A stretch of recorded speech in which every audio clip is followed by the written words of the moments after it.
السلام عليكم ورحمة الله وبركاته. أهلا وسهلا بكم متابعينا الكرام. لو دي أول مرة تشوفنا يا ريت تشترك في القناة وتفعل زر الجرس عشان يوصلك كل جديد، وكمان تحط لايك عشان الفيديو يوصل لأكبر عدد من الجماهير.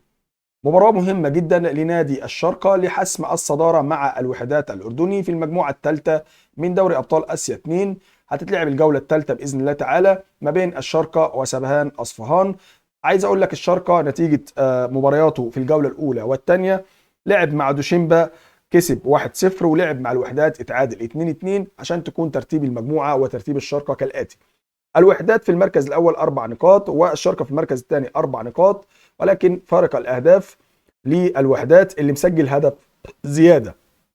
سبهان أصفهان في المركز الثالث، فوز وخسارة في الجولتين الأولى والثانية.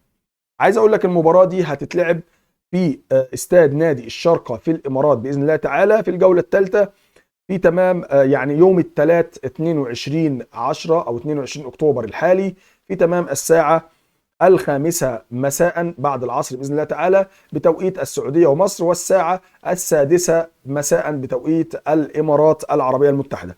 مذاعة هذه المباراة على 3 قنوات فقط: قناة بي إن سبورت AFC 2 بتعليق أحمد عبده، والكاس 11 بتعليق حسن البلوشي، وقناة الرابعة 2 بتعليق حسام الوائلي. كمان ال3 قنوات دول قنوات مشفرة، يعني مش هتقدر تلاقي على اليوتيوب أي قناة بتذيع هذه المباراة مفتوحة، لأن في مشكلة في حقوق البث لهذه القنوات. مفيش حد يقدر يذيع المباراة صوت وصورة. ممكن بإذن الله تعالى نغطي أحداث المباراة بلايف على القناة مع مباراة الوحدات اللي هتتلعب في نفس التوقيت بإذن الله تعالى.